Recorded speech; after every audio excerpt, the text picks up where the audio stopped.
بسم اللہ الرحمن الرحیم اللہم افتح علینا حکمتک وانشر علینا رحمتک یا ذو الجلال والاکرام۔ تو جی ناظرین، الحمدللہ عز وجل ہدایت النحو کتاب ہماری جاری الساری ہے، اور آج سبق نمبر 30 فصل المفعول معہ انشاءاللہ عز وجل کلیئر کریں گے، اور پھر حسب عادت آخر کے اندر قرآن و حدیث سے کچھ مثالیں سبق کے ریلیٹڈ آپ کے سامنے رکھوں گا۔ تو چونکہ ہم مقصد ثانی مفعول منصوبات کی بحث پڑھ رہے ہیں، تو ان میں سے کچھ ہم نے فصلیں پڑھ لیں، تو آج کی فصل مفعول معہ کے بارے میں ہوگی۔ تو بہت زبردست سبق ہے، بہت زبردست نئی چیزیں سیکھنے کو ملیں گی۔ تو سب سے پہلے اس کی تعریف بیان کرتے ہیں۔ کہتے ہیں المفعول معہ هو ما یذکر بعد واو بمعنی مع لمصاحبۃ معمول الفعل۔ اب یہ تعریف ہے، اور ہو سکے اس کو آپ عربی میں یاد کر لیں۔ تو بہرحال اس کی جو وضاحت ہے وہ سماعت کریں کہ تعریف کیا چیز ہے۔ اس کے اندر دو چیزیں ہیں، ٹھیک ہے، دو چیزیں ان کو آپ نے بس توجہ کے ساتھ سمجھنا ہے۔ تعریف سے سمجھ آ جائے تو بھی ٹھیک، لیکن آگے جو مثالیں جب میں عرض کروں گا اس کے فٹ کروں گا تعریف کے اوپر، تو مزید آپ کو وضاحت ہو جائے گی۔ تو تعریف سماعت کریں۔ کہتے ہیں مفعول معہ، ہوا سے مراد یہی مفعول معہ، یعنی مفعول معہ ما یذکر بعد واو بمعنی مع۔ کہتے ہیں مفعول معہ وہ اسم ہے جس کو ذکر کیا جائے واو بمعنی مع کے بعد۔ یعنی آپ کے پاس ایک جملہ ہوگا، جیسے آگے مثال آ رہی ہے کہ جاء البرد والجبات۔ ایک جملہ جو ہوگا تو جس کے اندر آپ اس کو بنا رہے ہوں گے مثال مفعول معہ کی، تو وہاں پر دو چیزیں ضروری ہوں گی۔ کہتے ہیں ایک تو یہ ہے کہ وہاں پر واو ہوگی، لیکن وہ واو عاطفہ یا واو قسمیہ وغیرہ جو قسمیں آپ نے پڑھی ہیں ان میں سے کوئی قسم نہیں ہوگی، بلکہ کیا ہوگی، واو تو ہوگی لیکن وہ مع کے معنی میں ہوگی، یعنی اس کے اندر معیت اور یہ اس معنی والا جو اس کے اندر اگر خاصا پایا جا رہا ہوگا تو وہ مراد ہوگی۔ واو بمعنی مع ہو، ٹھیک ہے، اس کے بعد جو اسم ہوگا نا وہ مفعول معہ ہوگا۔ سمجھ آ گئی کہ ہوا ما یذکر بعد واو بمعنی مع، یعنی مفعول معہ وہ اسم ہے کہ جس کو واو بمعنی مع کے بعد ذکر کیا جائے، ٹھیک ہے، یہ ایک چیز ہوگی تعریف کی۔ کہتے ہیں کیوں؟ لمصاحبۃ معمول الفعل، فعل کے معمول کا ساتھی ہونے کی وجہ سے، یعنی فعل کا جو معمول ہے تو جو اس کے اندر وہ معنی پایا جا رہا ہوگا، جو اس کے اندر وہ معنی دے رہا ہوگا، اسی طرح کا یہ اسم جو واو کے بعد ہوگا اس کے اندر بھی ایسا ہوگا۔ جیسے مثال دے رہے ہیں، پھر آپ کو مزید سمجھ آ جائے گی۔ دو چیزیں آپ نے اسی مثالوں کے اندر دیکھنی ہیں۔ کہتے ہیں جاء البرد والجبات، پہلی چیز ہم نے دیکھنی جو تعریف کے اندر پڑی واو۔ اب یہاں پر جاء البرد والجبات واو ہے، ٹھیک ہے، اور یہ واو کس معنی میں؟ ہم نے کیا کہا تھا کہ مع کے معنی میں ہوگی، تو یہ مع کے معنی میں ہے یا نہیں ہے، تو یہ ہم ترجمہ کریں گے تو پتہ چلے گا۔ کہتے ہیں جاء البرد والجبات، سردی، برد کہتے ہیں سردی کو، جبات یہ جبے کی جمع ہے، ٹھیک ہے، تو سردی آئی جبوں کے ساتھ۔ اب یہ ترجمے میں آپ نے دیکھ لیا ہوگا کہ واو کس معنی میں ہے، یعنی مع کے معنی میں ہے۔ اب ایک بات ہماری کلیئر ہوئی کہ تعریف کے اندر جو ہم نے پڑھا تھا کہ وہ واو جو ہے وہ مع کے معنی میں ہو، ٹھیک ہے، واو کے معنی میں تو ہو گیا۔ دوسری اسی ساتھ چیز بڑی تھی کہ واو کے بعد واو بمعنی مع تو ہوگا، اس کے بعد اسم جو ذکر کیا گیا ہوگا نا وہ مفعول معہ ہوگا۔ تو یہاں پر واو بمعنی مع ہے تو اس کے بعد ایک اسم ہے الجبات، تو یہ مفعول معہ ہے، اور مفعول آپ کو پتہ ہے کہ منصوب ہوتا ہے، تو لہٰذا یہ منصوب ہی ہے، ٹھیک ہے۔ اور منصوبات یعنی جو اعراب کی آپ نے قسمیں پڑھی ہیں کہ منصوب جمع مؤنث کیسے آتا ہے، تو یہ آپ نے اس کو آپ جس طرح مثال کے طور پر ہن مسلمات، ٹھیک ہے، اور آگے رأیت مسلمات، یعنی جمع مؤنث سالم کا جو آپ نے اعراب پڑھا، وہاں پر منصوب اور مجرور یعنی حالت نصبی اور حالت جری یہ کسرہ کے ساتھ ہی آتی ہے، آپ نے دیکھا۔ تو یہاں پر بھی اگرچہ یہ مجرور نظر آ رہا ہے آپ کو، لیکن یہ اسی طرح اس کا اعراب نصب کا آتا ہے۔ اب یہاں پر ایک چیز آپ نے دیکھ لی، کون سی؟ کہ ایک تو دیکھی کہ واو بمعنی مع ہے، دوسرا یہ ہے کہ اس کے بعد جو اسم ہوگا وہ مفعول معہ ہوگا۔ ایک لمصاحبۃ معمول الفعل والی جو چیز تھی وہ ایک یہاں پر سماعت کریں کہ فعل جو یہاں پر ہے جاء فعل ہے، اس کا معمول ہے البرد، یعنی جس پر اس نے عمل کیا، فعل نے عمل کیا، فاعل پر اس کو رفع دے دیا، وہ اس کا ہو گیا معمول۔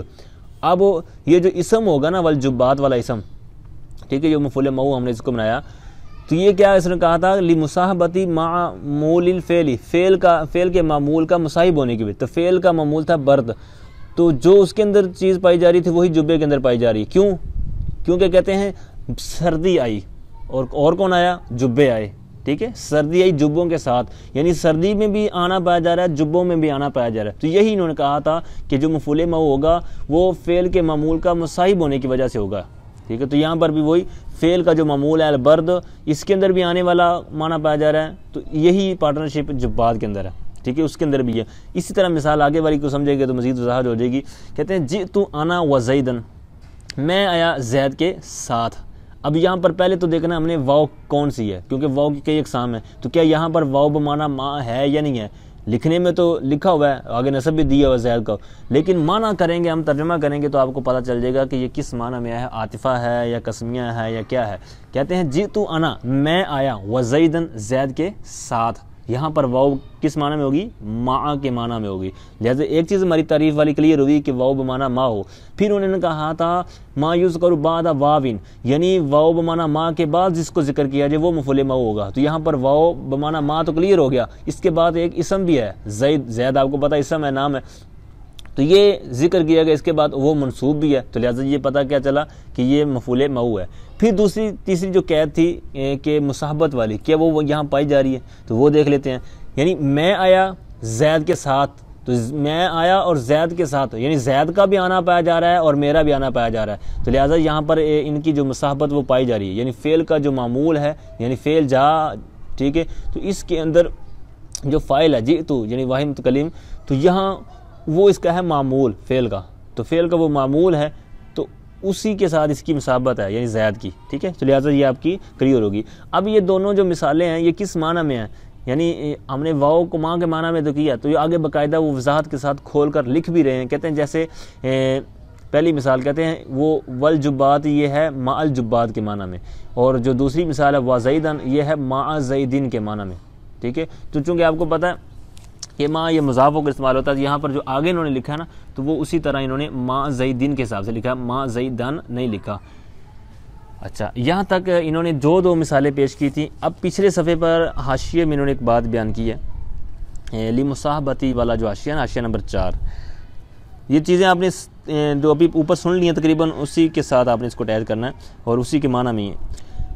تو کہتے ہیں المصاحبت، یہ جو اوپر مصاحبت کا لفظ آیا تھا تعریف میں، کہتے ہیں ہی مشارکت الشیئین فی نفس الفعل مع اتحاد الزمان والمکان، یعنی کہتے ہیں دو چیزوں کا آپس میں مشترک ہونا، جس طرح اوپر اس کے آپ نے وضاحت سن لی، جس طرح آنے میں آپ نے اوپر مثالیں دیکھی تھی، ٹھیک ہے۔ تو کہتے ہیں نفس فعل میں دونوں کی مشارکت ہوگی، زمان اور مکان، یعنی زمانہ بھی ایک ہوگا، مکان بھی ایک ہوگا، اگر کچھ فرق ہو جائے گا تو لہٰذا وہاں پر یہ مفعول ماؤ نہیں بن سکتا۔ جیسے مثال ادھر تو نہیں دی ہوئی، تو ایک مثال اس کی آگے الہامیہ جو شرح اس میں نے دیکھی کہ ناتا کا زید والجدار، ٹھیک ہے۔ اب یہاں پر نہیں بنا سکتے اس کو مفعول ماؤ، کیوں؟ کیونکہ اس کے اندر مصاحبت نہیں پائی جا رہی۔ جیسے مثال کے طور پر ترجمہ کیا ہے، ناتا کا نطق لفظ آپ نے سوگا، منطق لفظ جس طرح آپ پڑھتے ہیں، تو یہ نطق مطلب بولنے کے معنی میں، ناتا کا زید بولا، والجدار دیوار کے ساتھ، اس طرح ہم نہیں کر سکتے، کیوں؟ کیونکہ اس کے اندر یہ کیفیت نہیں ہے، اس کے اندر یہ خاصہ ہی نہیں ہے بولنے والا جدار دیوار کا، لہذا یہاں پر یہ چیزیں نہیں پائی جا رہی، یعنی دو جو اس کے معمول ہوں گے، تو لہذا اس کے اندر جو اوپر قید آپ نے پڑھی تو اس لحاظ سے یہاں پر مصاحبت والی قید نہیں ہے، کیونکہ شرط نہیں پائی جا رہی، ٹھیک ہے، کیونکہ زید اور جدار اس کے اندر وہ نطق والا معاملہ دونوں میں نہیں ہے، لہذا ٹھیک ہے۔ یہاں اس طرح اور بھی وہاں پر مثالیں لکھی ہوئی تھیں، تو بہرحال یہ آپ نے یاد رکھنا ہے اضافی چیز کہ یہ ایک تھوڑی سی شرط بھی ہے کہ یعنی وہ زمان اور مکان میں متحد ہوں، یعنی جو نفس فعل میں مشترک ہے نا، تو وہ زمان اور مکان کے لحاظ سے اتحاد ہو ان کا۔ اچھا، پھر انہوں نے اوپر قید لگائی تھی جو معمول والی، لی مصاحبتی معمول الفعلی، یعنی فعل کے معمول کا ساتھی ہونے کی وجہ سے۔ اب یہ فعل کا معمول اوپر جو مثالیں ہم نے پڑھی تھی وہ فاعل والی تھی، ٹھیک ہے۔ تو اب کہتے ہیں اعم من ان یکون فاعلا، کہتے ہیں یہ بات عام ہے کہ وہ فعل کا جو معمول ہے وہ خواہ فاعل ہو، جیسے کہتے ہیں جاء البرد والجبات، یہاں جاء فعل تھا، اس کا جو معمول تھا جس پر اس نے عمل کیا وہ البرد تھا، یہ مثال آپ نے اوپر سماعت کر لی۔ یا پھر کہتے ہیں او مفعولا، یا پھر خواہ وہ مفعول ہو، یعنی جس فعل کا جو معمول ہے خواہ فاعل ہو خواہ مفعول ہو، فاعل والی پڑھ لی آپ نے، مفعول والی انہوں نے نیچے مثال دی، کہتے ہیں کفاک وزیدن درہمون۔ اب یہاں پر درہمون یہ آخر میں اس کا کفا کا فاعل ہے، یعنی درہم کافی ہے، کاف تجھے وزیدن اور زید کے ساتھ، یعنی کافی ہے تجھے ساتھ زید کے ایک درہم، ٹھیک ہے۔ اب یہاں پر واو جو ہے یہ ماں کے معنی میں ہے، یعنی زید کے ساتھ، تو یہ ہو گیا زیدن اس کا مفعول ماہو، اور اس کا کفا فعل کا جو معمول ہے یعنی اس نے جو عمل کیا وہ ہے مفعول پر، یعنی کاف ضمیر جو ہے، ٹھیک ہے، تو اس کا اسی پر یعنی کہ آگے بنا رہے ہیں، ٹھیک ہے۔ تو یہ مفعول کی مثال تھی، اوپر دو مثالیں ہم نے پڑھی ہیں وہ فاعل کے لحاظ سے تھیں، ٹھیک ہے۔ تو آئیے اوپر اگلے صفحے پر سبق کی طرف آگے یہاں سے 2-3 صورتیں بیان کریں گے، اور یہ بھی ترکیبی کے لحاظ سے آپ کو ساری زندگی درس نامی کرتے کراتے پڑھتے پڑھاتے انشاءاللہ یہ کام دیں گی، اس کا استعمال بھی کافی زیادہ ہے، تو اچھے سے سمجھ لیں گے تو انشاءاللہ کبھی پھر پریشانی نہیں آئے گی۔ تو بہرحال پہلا قاعدہ کیا بیان، ایسا اسی طرح ایک اور مثال تھی جو میں نے نکالی کہ استوى الماء والخشبہ تھا، ٹھیک ہے، اس ماء کہتے ہیں پانی کو، استوا باب افتعال سے سین واو یا، تو یعنی اس کا معنی ہوتا ہے برابری، تو استوى الماء پانی برابر ہو گیا، والخشبہ تھا یہاں پر واو بمانا ماء اور اس نے آگے نصب دے دیا الخشبہ تھا، پانی برابر ہو گیا لکڑی کے ساتھ، پانی برابر ہو گیا لکڑی کے ساتھ، تو یہاں پر بھی اسی طرح آپ دیکھ سکتے ہیں کہ برابری ہونے میں یہ مسابت پائی جا رہی ہے، یعنی پانی بھی برابر ہو گیا اور خشبہ لکڑی کے ساتھ، یعنی لکڑی اور ماء یعنی اس کے اندر برابری والا وہ جو مسابت ہے وہ پائی جا رہی ہے۔ اسی طرح واو والی قید بھی ہے کہ واو کس معنی میں، وہ بھی ہے خشبہ وہ جو اسم ہے اس کو منصوب بھی اس نے کیا، تو بہرحال یہاں پر یہ آپ اسی طرح مثال لکھ سکتے ہیں۔ آئیے آگے جو قاعدہ بیان کرتے ہیں، کہتے ہیں فَإِن كَانَ الْفِعْلُ لَفْظًا وَجَازَ الْعَطْفُ يَجُوزُ فِيهِ الْوَجْهَانِ النَّصْبُ وَالرَّفْعُ۔ تو فرماتے ہیں کہ اگر فعل لفظاً ہو، وجاز العطف اور عطف جائز ہو، یعنی عطف سے کوئی رکاوٹ نہ ہو، کوئی مانع نہ ہو، کوئی مکروہ حرام ناجائز والی کوئی صورت نہ ہو، یعنی جس طرح عطف کا سبق ہم جب پڑھیں گے تو وہاں پر اس کی صورتیں ہیں کہ عطف کب کر سکتے ہیں کب نہیں کر سکتے، یہاں پر بھی ایک صورت بیان کر رہے ہیں۔ تو کہتے ہیں جب تو اگر کہتے ہیں فعل لفظاً ہو، یعنی فعل سے مراد فعل ناصب یعنی جو نصب دے رہا ہے، فعل لفظاً ہو اور عطف بھی جائز ہو، تو پھر 2 صورتیں جائز ہیں، ٹھیک ہے۔ ایک صورت تو وہی ہے نا کہ اگر عطف نہ بھی ہوتا تو وہ پیچھے والی صورت رہتی، یعنی اس کو نصب دینا ہی دینا تھا، اور اگر عطف والی صورت آ گئی ہے تو کہتے ہیں پھر دوسری صورت یہ ہو جائے گی کہ رفع بھی دے دے گا، ٹھیک ہے۔ یعنی یہاں پر بھی لفظ و نشر مطلب کے طور پر اگر نصب اور رفع کو انہوں نے دیا، یعنی الفعل لفظاً اس کے طور پر لے لیا نصب کو، جاز العطف کے طور پر لے لیا آگے رفع، جس طرح پچھلے سبق میں غالباً میں نے عرض کیا تھا لفظ و نشر مطلب کے بارے میں۔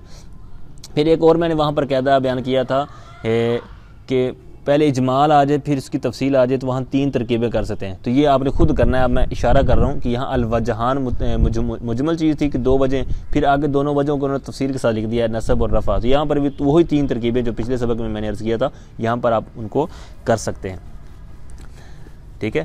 تو اب یہ قاعدہ دوبارہ سماعت کریں، کہتے ہیں تو اگر فعل یعنی فعل ناصب لفظاً ہو اور عطف بھی جائز ہو یعنی معنی نہ ہو کوئی، تو پھر اس صورت میں 2 صورتیں جائز ہیں، ٹھیک ہے۔ نصب بھی دے سکتے ہیں یعنی اس اسم کو واو کے بعد جو ہو رہا ہے، ٹھیک ہے، واو بمانا ماں کے بعد جو ہوگا اس کو نصب بھی دے سکتے ہیں، رفع بھی دے سکتے ہیں۔ جیسے مثال دے رہے ہیں، کہتے ہیں جئت انا وزیدن، اب یہاں پر جئت انا میں آیا زید کے ساتھ، یہاں پر یہ تو مثال بالکل ٹھیک ہوگی جو ہم مفعول ماہو کی بحث پڑھ رہے ہیں۔ اب چونکہ آپ نے قاعدہ پڑھا ہوا ہے پہلے بھی، تو جس طرح میرے خیال میں مرفوعات کی بحث میں اس کو ہم نے کیا تھا کہ ضمیر مرفوع متصل، ٹھیک ہے، اس پر جب اس کی تاکید لے آئے نا منفصل، جس طرح مرجئت اس کے ساتھ جو تو ضمیر آپ دیکھ رہے ہیں یہ مرفوع متصل ہے، اور ٹھیک ہے متصل جا فعل کے ساتھ ملی ہوئی ہے، اور آگے انا ضمیر یہ بھی مرفوع ہے لیکن یہ منفصل ہے، یہ متصل نہیں ہے، ٹھیک ہے، اپنے فعل سے الگ ہے۔ تو جب اس کی ضمیر مرفوع متصل کی تاکید لے آئے نا منفصل کے ساتھ، تو لہٰذا کہتے ہیں وہاں پر جب تاکید جب لے آئیں تو وہاں پر عطف جائز ہو جاتا ہے۔ اگر مثال کے طور پر یہ نہ لاتے، جیسے کہ اگلے قاعدے میں ایک بات آ رہی ہے، تو پھر یہ جائز نہیں تھا عطف، لیکن یہاں چونکہ تاکید لے آئے ہیں تو لہٰذا یہاں پر اس کی آگے اس پہ عطف کر سکتے ہیں، جیسے جئت انا وزیدن، یہاں تک تو ہو گیا مفعول ماہو وزیدن، ٹھیک ہے، لیکن اس پر چونکہ تاکید لے آئے ہیں مرفوع متصل کی منفصل کے ساتھ، تو لہٰذا اس کا عطف بھی کر سکتے ہیں، یعنی جئت انا وزیدن بھی پڑھ سکتے ہیں، یعنی اس کا اس پر عطف بھی کر سکتے ہیں۔ تو یہی انہوں نے بیان کیا کہ اگر فعل لفظاً ہو اور عطف جائز ہو، یا جیسا کہ یہاں پر تاکید لائیں تو لہٰذا عطف کرنا جائز ہو گیا، اگر انا نہ ہوتا تو یہ جائز نہیں ہونا تھا جیسے کہ آگے آ رہی ہے، تو لہٰذا یہاں پر 2 صورتیں ہو جائے گی، زیدن بھی پڑھ سکتے ہیں اور زیدن بھی پڑھ سکتے ہیں۔ زیدن پڑھیں گے تو وہی صورت ہوگی کہ یہاں پر اس کو ہم مفعول ماہو بنا رہے ہیں، ٹھیک ہے، پھر وہی جو تعریف کے اندر ہم نے اس کی تطبیق کی تھی، یعنی یہ کہہ رہے کہ اوپر فٹ کیا تھا مثالوں کے اوپر تعریف کو، تو یہاں پہ آپ ان کو کر سکتے ہیں۔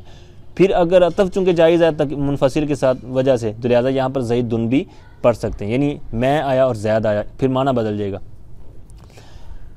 اب اس کا اوپر دو صورتیں تھیں کہ فعل لفظاً ہو اور عطف جائز ہو۔ اب کہتے ہیں وَإِن لَمْ يَجُوزِ الْعَطْفُ تَعَيَّنَ النَّصْبُ، کہتے ہیں اگر عطف جائز نہ ہو تو پھر کیا ہوگا، کہتے ہیں نصب متعین ہو جائے گا، نصب جو ہے متعین، یعنی زبر دینا متعین ہو جائے گا۔ جیسے کہتے ہیں جئتو وزیدن، یعنی وہی صورت جو پیچھے آپ نے سمجھ لیا کہ جئتو کی تقید جو ہے منفصل کے ساتھ نہیں آئی، تو لہٰذا یہاں پر یہ جائز ہی نہیں ہے کہ آپ اس پر عطف کریں۔ عطف تب کر سکتے تھے کہ جب آپ اس کے ضمیر منفصل لے آئیں، ٹھیک ہے، تو لہٰذا چونکہ تقید نہیں ہے تو لہٰذا اب اس کے ساتھ عطف والی صورت نہیں ہوگی، لہٰذا نصب یعنی جو مفعول ماہو کی بحث پڑھ رہے ہیں تو وہی اس کے اندر کلیئر ہوگی اور کوئی صورت داخل نہیں ہوگی، ٹھیک ہے۔ تو امید کرتا ہوں یہ بھی بات آپ کو کلیئر ہوگی۔ تو اب یہاں پر تھوڑی سی آپ نے بات سمجھنی ہے کہ وَلَمْ يَجُوز، جازا یجوز، ٹھیک ہے، جائز لفظ آپ نے سنا ہوگا نا، تو جیم واو زا یہ اس کا مادہ ہے جازا یجوز۔ اب یہاں سے یہ یجوز تھا تو لم آیا تو پھر جو حرف علت تھا وہ گر گیا تو لم یجوز ہو گیا۔ پھر چونکہ العطف آگے جو ہے تو یہ جز ساکن تھا لم یجوز، تو آگے ملانے کے لیے آپ کو پتہ ہے قاعدہ ہے اسی ہدایت النحو کے آخر میں ایک متن کے اندر سبق لفظ قاعدہ آئے گا کہ الساکن اذا حرک بالکسر، تو کہتے ہیں کہ جب ساکن کو حرکت دی جاتی ہے نا، الساکن اذا حرک بالکسر، یعنی ساکن حرف ہو اس کو جب حرکت دی جاتی ہے تو حرکت کون سی دی جاتی ہے، کسرہ۔ تو یہاں پر بھی یجوز ساکن تھا مطلب، تو پھر آگے اس کو ملانے کے لیے کسرہ دیا، ٹھیک ہے، تو یہ ایک قاعدہ ہے۔ تو یہاں پر اسی وجہ سے لم یجوز العطف پڑھا، ٹھیک ہے، یہ بھی بہت زیادہ استعمال ہوتا ہے۔ اچھا یہ بات کلیئر ہوئی۔ ماتن کے نزدیک کیا تھا کہ عطف آپ نے نہیں کیا نا، تقید نہیں لے کے آئے تو پھر عطف نہیں کر سکتے، پھر وہ نصب ہی متعین ہوگا۔ یہ تھا ماتن کے نزدیک، جن کی یہ کتاب ہے صاحب ہدایہ، ان کے نزدیک۔ لیکن اب اسی کے حاشیہ نمبر 2 میں انہوں نے ایک بات بیان کی ہے، کہتے ہیں وَهَذَا عِنْدَ الْمُصَنِّفِ، یہ جو اوپر بات آپ نے سماعت کر لی، کہتے ہیں یہ مصنف کے نزدیک ہے۔ اما عند الجمہوری فالنصب علی انہ مفعول معہ مختار وليس بواجب، کہتے ہیں جو جمہور ہیں، ٹھیک ہے، جو جمہور ہیں ان کے نزدیک کیا کہتے ہیں، ان کے نزدیک یہ مفعول معہ بنانا مختار ہے، یعنی ماتن کے نزدیک، یعنی جو کتاب کے اندر مسئلہ آپ نے پڑھا وہ ان کے نزدیک یہ ہے کہ یہی کر سکتے ہیں اور کوئی نہیں کر سکتے۔ لیکن یہ جو جمہور ہیں، یعنی دیگر جو نحات ہیں، نحوی حضرات ہیں، وہ کہتے ہیں کہ مفعول معہ اگر آپ بناتے ہیں تو یہ بہتر ہے، آپ بنا لیں بہتر ہے، لیکن واجب نہیں ہے کہ صرف آپ یہی بنا سکتے ہیں، ولیس بواجب، یہی بنانا واجب نہیں ہے، ٹھیک ہے۔ اب ان کے نزدیک یہ کیوں انہوں نے بنایا، کیونکہ ان کا قاعدہ ہے، کیونکہ ان کا موقف کیا کہتا ہے، لأن العطف على الضمیر المرفوع المتصل بلا تأکیدہ بالمنفصل جائز، یعنی یہ کہتے ہیں کہ اگر آپ جئتو انا یعنی ساتھ میں انا نہیں بھی لاتے نا تقید منفصل کے ساتھ، کہتے ہیں اس طرح بھی جائز عطف کرنا، لیکن کہتے ہیں علاقو بہن، لیکن یہ کبھی بات ہے، لیکن نہیں یعنی ناپسندیدہ ہے، ولیس بممتنع، یہ ممتنع بات نہیں ہے، یعنی منفصل کے ساتھ آپ تقید نہیں بھی لے کے آئے تو اس طرح آپ کر سکتے ہیں، ٹھیک ہے، تو لہٰذا یہ کر سکتے ہیں۔ یہاں پر یا لکھا ہوا نا آخر میں حاشیے کے، یہ اس کا مطلب ہے درایت النحو، یہ اشارہ ہے کتاب کی طرف، تو یہ بھی ہدایت النحو کی ایک عربی شرح ہے، تو اس کے اندر یہ بات، یہ قاعدہ وہاں پر موجود ہے اور یہ اختلاف۔ تو بہرحال یہ ایک بات تھی جو اسی کے تحت انہوں نے نیچے بیان کی ہوئی ہے، بڑی اس کی تفصیل پھر آگے کافیہ وغیرہ میں آپ پڑھیں گے۔ آگے آئیے ایک اور قاعدہ۔ اب یہاں پیچھے بات تھی فعل لفظی، یعنی لفظوں میں فعل وہاں موجود ہوگا فعل ناصب، لیکن اب یہاں بات چینج کر رہے ہیں، فعل لفظوں میں نہیں ہوگا بلکہ وہاں چھپا ہوا ہوگا، یعنی معنوی طور پر ہوگا، تو پھر کیا کریں گے؟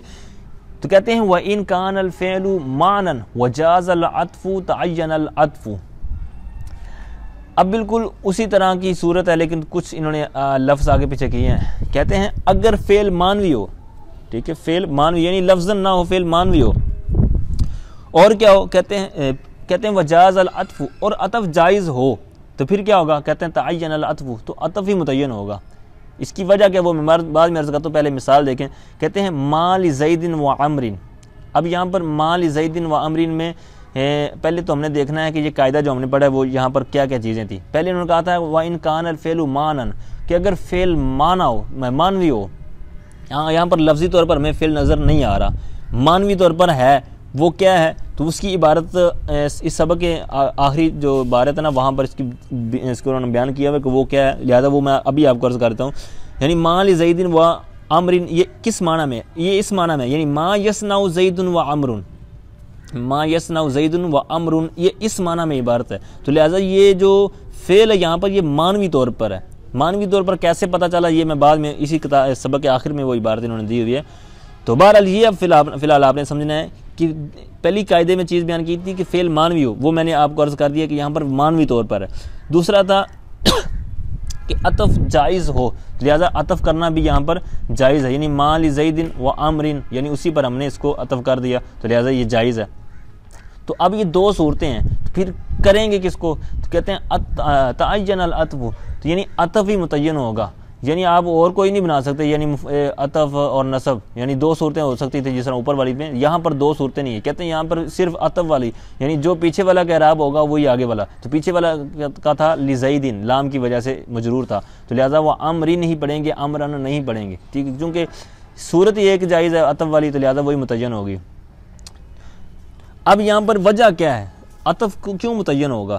تو اس کے لیے آپ نے تین چیزیں کم از کم یاد رکھنی ہیں کہ لام یہ عامل ہے، ٹھیک ہے، حرف جار عامل ہے اور یہ آگے مجرور دے رہا ہے. لام حرف جار یہ ہے لفظوں میں موجود ہے، لفظوں میں موجود ہے. دوسری طرف ہے مانوی، فعل جو تھا وہ مانوی تھا اور یہاں پر لام جارہ کیا ہے لفظوں، یہ لفظوں میں ہے.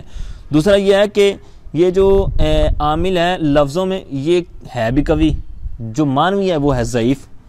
تیسری صورت یہ ہے کہ یہ ظاہر ہے یعنی سامنے نظر آ رہا ہے لام، اور دوسرا جو فعل مانوی ہے وہ محذوف ہے، ٹھیک ہے، وہ موجود نہیں ہے. تو لہٰذا یہ تین چیزیں ہیں، قوی ہے لام، ٹھیک ہے، ظاہر بھی ہے، دوسرا یہ ہے کہ موجود ہے، ٹھیک ہے. تو اس طرح اس کے اندر تین صورتیں پائی جا رہی ہیں. تو لہٰذا یہ قوی ہوا، عامل مضبوط ہوا، تو لہٰذا اسی کو عمل دیں گے نہ کہ جو مانوی طور پر اس کو. تو لہٰذا اسی پر عمل دیتے ہوئے اسی کو، تو لہٰذا یہاں پر آگے ما لزیدن و عمرن کو مطلب آگے عبارت لے آئی، یعنی اس پر عمل کرتے ہوئے یہ لزیدن و عمرن پڑھا یعنی مجرور پڑھا. امید کرتا ہوں یہ بات آپ کو سمجھ آ گئی ہوگی کہ یہاں پر جو عطف کو متعین کیوں کیا. تو یہی وجہ کہ جو میں نے عرض کیا کہ لام یہ ظاہری طور پر نظر آ رہا ہے، ٹھیک ہے، یعنی حرف جار جو آگے عمل دے رہا ہے تو یہ ظاہری طور پر ہے، تو قوی بھی ہے، ٹھیک ہے، اور خلاف کہتے ہیں ظاہر بھی ہے. لہذا اس کی بنسبت جو فعل مانوی ہے تو اس کے اندر بالکل یہ تینوں چیزیں مخفی ہیں.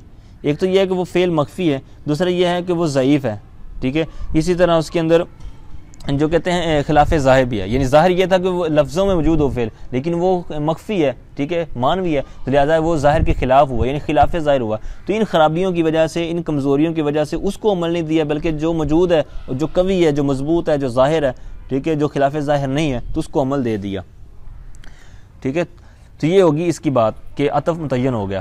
اب اسی قاعدے کو تھوڑا سا آگے چینج کر رہے ہیں، کہتے ہیں وَإِن لَمْ يَجُوزِ الْعَطْفُ تَعَيَّنَ النَّصْبُ.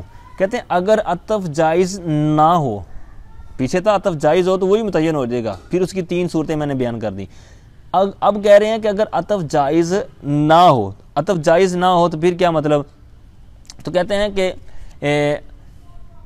پھر عطف نصب متعین ہو جائے گا. جیسے مثال دے رہے ہیں، کہتے ہیں ما لک و زیدن. اب یہاں پر زیدن، اب یہاں پر عطف جائز کیوں نہیں ہے؟ وہ وجہ بالکل اوپر والی جہاں اوپر تھا نا جئت انا، کہ وہاں پر منفصل نہیں لائے تھے، یعنی تقید نہیں لائے تھے میرے منفصل کے ساتھ. یہاں پر بھی اسی طرح کے قاعدہ ہے. کہتے ہیں ما لک و زیدن، یہاں پر کاف جو ضمیر ہے ما لک، یہ کاف ضمیر ہے مجرور متصل، یعنی یہاں پر لام حرف جار کے ساتھ یہ ملی ہوئی ہے. تو یہی آپ نے مجرور متصل کی تعریف پڑھی ہے.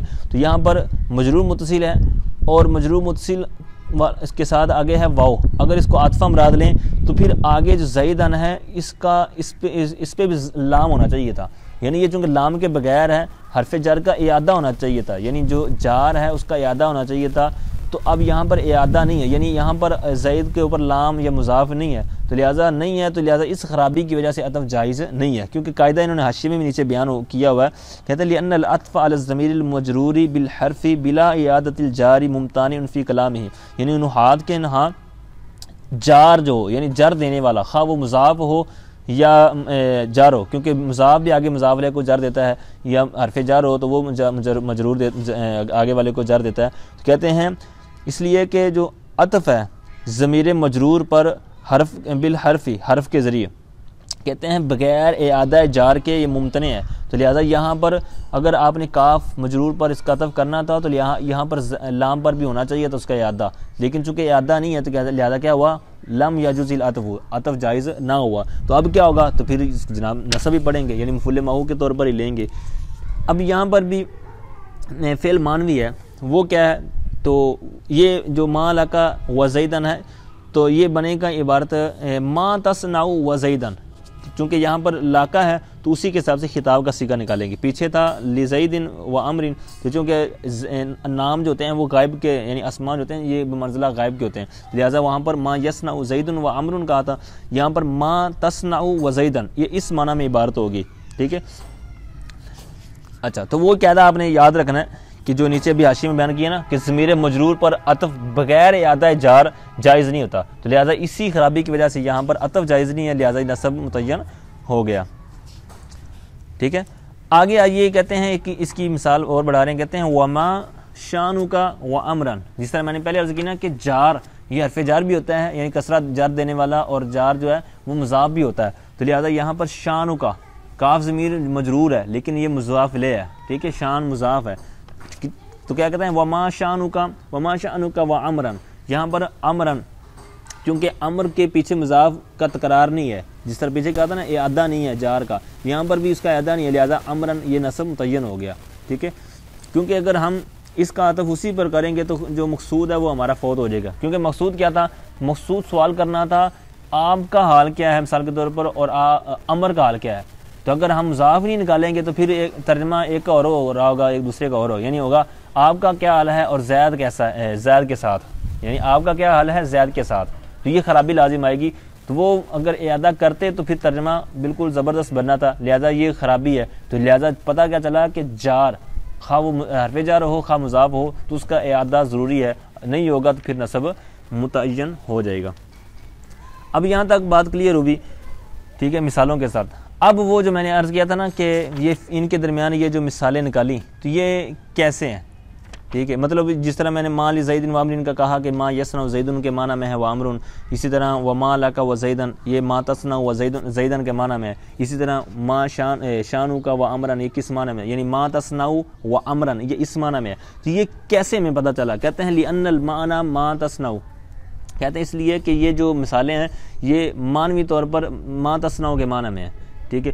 اب یہ بھی کیسے پتہ چلا، تو یہ جو اس کی شرح الہامیہ ہے تو وہاں پر انہوں نے بیان کیا کہ یہ جو ہوتا ہے نا استفہام، یعنی جہاں پر بھی استفہام ہوتا ہے تو عموماً یہ کہتے ہیں کہ وہاں پر فعل کے متعلق سوال ہوتا ہے، ٹھیک ہے، یعنی استفہام اکثر فعل کا ہوتا ہے، فعل کے متعلق، تو لہٰذا یہاں پر استفہام تھے سارے، تو لہٰذا وہاں پر فعل ہم نے نکال لیا، ٹھیک ہے، تو اس طرح کے انہوں نے یہاں پر جواب دیا ہوا ہے، ٹھیک ہے۔ تو یہ تھا آج کا ہمارا سبق، امید کرتا ہوں یہ ساری باتیں آپ کو سمجھ آ گئی ہوں گی۔ تو آئیے اب جو اسی سبق کے ریلیٹڈ جو قرآن و حدیث کے اندر اس کا استعمال ہوا ہے، یہ قرآن پاک کے اندر یا حدیث کے اندر مثالیں، وہ میں آپ کے سامنے رکھتا ہوں، انشاءاللہ بہت ہی آپ کو فائدہ دیں گی۔ تو میں انشاءاللہ ساتھ میں آیات اور احادیث وغیرہ بھی بیان کروں گا، مطلب ان کا نمبر وغیرہ بھی، تاکہ آپ کو اگر سرچ کرنا چاہیں تو آپ کر سکیں۔ سب سے پہلے ہے مفعول ماہو کی، تو اس کے اندر آپ کو قرآن پاک کی آیت ملے گی سورہ یونس آیت نمبر 71 ہے، فَأَجْمِعُوا أَمْرَكُمْ وَشُرَكَاءَكُمْ۔ اب یہ آیت ہے، اس میں اجمعوا یہ فعل فاعل ہو جائے گا، واو جو ہے وہاں پر یہ بمعنی ما ہے، اور جو شرکاءکم تو یہ مفعول ماہو ہے۔ اس طرح احشروا الذین ظلموا وازواجہم، یہاں پر بھی بالکل اسی طرح احشروا فعل فاعل ہو جائے گا، آگے جو آخر میں واو ہے، واو بمعنی ما ازواجہم یہ اس کا مفعول ماہو ہو جائے گا۔ اسی طرح آگے آیت نمبر 115 سورہ صافات کی، وہاں پر ہے وَنَجَّيْنَاهُمَا وَقَوْمَهُمَا مِنَ الْكَرْبِ الْعَظِيمِ۔ اب یہاں پر وَقَوْمَهُمَا یہاں پر یہ واو بمعنی ما اور قومہما یہ مفعول ماہو ہو جائے گا، نجیناہما یہ پیچھے فعل فاعل مفعول۔ اچھا، پھر آگے بخاری شریف 3755 نمبر ایک حدیث مبارکہ ہے، یہ حدیث مبارکہ یہاں پر شارٹ ہے، اس تفصیل بھی موجود ہے اس کی، وہاں پر قال بلال لأبی بکر ان کنت اشتریتنی للہ فدعنی وعمل اللہ، یعنی حضرت بلال حبشی رضی اللہ تعالی عنہ نے ان سے عرض کی تھی کہ اگر آپ نے مجھے اپنے لیے مطلب خریدا ہے تو آپ رکھیں، ٹھیک ہے، تو اس سے آگے والی بات یہ ہے کہ اگر آپ نے مجھے خریدا ہے اللہ کے لیے تو پھر مجھے آپ آزاد کر دیں، چھوڑ دیں، ٹھیک ہے. وعمل اللہ، اب یہاں پر جو ہمارا مقصود ہے واو بمعنی ما اور عمل اللہ، یہ عمل فعل ماضی نہیں ہے، عمل اللہ یعنی یہ آگے مضاف ہو رہا ہے اور مرکب یہ مفعول معہ ہے، ٹھیک ہے. اور اسی طرح ایک اور بخاری شریف کی 4197 نمبر حدیث مبارکہ ہے، اور یہ بھی بڑی حدیث مبارکہ ہے. ایک دفعہ میرے خیال میں خیبر کے مقام پر جب ان پر جہاد کے لیے جنگ کرنے کے لیے گئے تھے تو وہاں پر یہ معاملہ ہوا تھا. تو انہوں نے میرے خیال میں آگے سے کسی نے کہا تھا ان علاقے والوں میں سے، قالو واللہ محمد والخمیس، ٹھیک ہے. اسی طرح یہ کہہ لیں قالو ھذا محمد والخمیس، یہ خمیس یہ الجیش کے معنی میں یعنی لشکر، جنگ. تو یہ ایسا عبارت تھی، یعنی جاء محمد والخمیسہ یعنی محمد صلی اللہ علیہ وسلم لشکر کے ساتھ آگے، ٹھیک ہے، اس طرح کے معنی میں. تو یہاں پر بھی اس کا استعمال ہوا ہے، واو بمعنی ما اور الخمیسہ. پھر آگے آ جائیں، آیت مبارکہ ہے سورہ صافات کی 134 نمبر. یہاں پر بھی ہے اذ نجیناہ واہلہ اجمعین، یہاں پر واو اور اہلہ، اس کو آپ دیکھ لیں، میں تھوڑا سا شارٹ کرتے چلا جا رہا ہوں. فانجیناہ ومن معہ فی الفلک المشحون، یہاں پر واو بمعنی ما اور من معہ اس کا مفعول معہ ہو جائے گا. پھر یہ تھی صورت شعراء آیت نمبر 119. پھر آگے سورۃ قصص آیت نمبر 40 میں ہے فاخذناہ وجنودہ فنبذناہم فی الیم، یہاں پر وجنودہ بالکل اسی طرح اس کو آپ لے لیں. پھر آگے حدیث مبارکہ ہے ماجہ شریف کی 530 نمبر حدیث مبارکہ. سرکار دو عالم صلی اللہ علیہ وسلم نے دعا عرض کی تھی اللہ کی بارگاہ میں، اللہم ارحمنی ومحمدا ولا تشرک فی رحمتک ایانا احدا. یہاں پر جو ہمارا مقصود ہے وہ ہے واو، اللہم ارحمنی واو، یہاں پر واو جو ہے نا ارحمنی کے بعد وہ واو بمعنی ما ہے، محمدن جو منصوب ہے یہ اسی وجہ سے یعنی مفعول معہ. پھر اسی طرح ہم نے آگے دو جو قاعدے پڑھے ہیں، ایک پہلا قاعدہ پڑھا تھا ہم نے کہ فعل لفظی ہو اور عطف جائز ہو، ٹھیک ہے. تو اسی کی مثالیں کہتے ہیں اسکن انت وزوجک الجنہ. اب یہاں پر عطف جائز ہے اور کہتے ہیں دوسرا فعل لفظی بھی ہے، لہذا کہتے ہیں یہاں پر دونوں صورتیں آپ پڑھ سکتے ہیں. اسی طرح اذهب انت وربک، ٹھیک ہے، یہ جو موسیٰ صلی اللہ علیہ وسلم کی قوم نے کہا تھا آگے سے، ٹھیک ہے، آپ اور آپ کا رب جائیں اور لڑ لیں، ٹھیک ہے، اسی آیت کی طرف اشارہ ہے یہاں سے. تو یہاں پر بھی دونوں صورتیں جائز ہیں، ٹھیک ہے، وہ قاعدہ پایا جا رہا ہے یعنی لفظی ہے اور عطف جائز ہے، ٹھیک ہے. پہلی جو مثال تھی نا یہ سورہ بقرہ کی آیت نمبر 35 تھی. اچھا، ھذا یوم الفصل جمعناکم والاولین، یہاں سورہ مرسلات آیت نمبر 38 ہے. تو یہاں پر بھی دو صورتیں یعنی یہاں پر والاولین یہاں پر دونوں صورتیں پائی جانی ہیں. ما لک وھذہ النومہ، اب یہ جو مثال دے رہا ہوں نا تو یہ حدیث پاک ہے اور مستدرک للحاکم، ٹھیک ہے، مستدرک للصحیح ہیں. تو ما لک وھذہ النومۃ، یہاں پر نومۃ پڑھیں گے، کیوں؟ یہاں پر ایک تو یہ ہے کہ یہاں پر فعل مانوی ہے، دوسرا یہ ہے کہ عطف جائز نہیں ہے، ٹھیک ہے. اسی طرح ایاکم والمجالس فی الصعودات والمجالس، ٹھیک ہے، یہاں پر بھی اسی طرح کہ صرف نصب ہی ہوگا. وجہ کیا ہے کہ یہاں پر فعل مانوی ہے، دوسرا یہ کہ عطف جائز نہیں ہے. پھر اسی طرح حضرت ام سلمہ رضی اللہ تعالی عنہا یہ فرماتی ہے کہ جب ان سے سوال کیا گیا حین سئل عن قراءتہ علیہ السلام، یعنی سرکار کی قراءت کے بارے میں سوال کیا گیا تو آپ نے آگے سے تعجب کرتے ہوئے ان سے سار میں ما لکم وصلاتہ، ٹھیک ہے. تو یہاں پر صلاتہ یہ بھی یہاں پر نصب ہوگا فقط. تو یہاں پر بھی وہی دو صورتیں کہ مانوی طور پر ہے اور عطف جائز نہیں ہے، ٹھیک ہے. تو یہ بھی حدیث مبارکہ ہے، تو یہ کسی سیرت کی کتاب کے اندر موجود آپ کو مل جائے گی، ٹھیک ہے. تو جی ناظرین، یہ تھا آج کا ہمارا سبق. اللہ تعالیٰ سے دعا ہے کہ جو کچھ سنا سیکھا سمجھا اس کو صحیح طور پر سمجھ کر آگے پھیلانے کی توفیق عنایت فرمائے.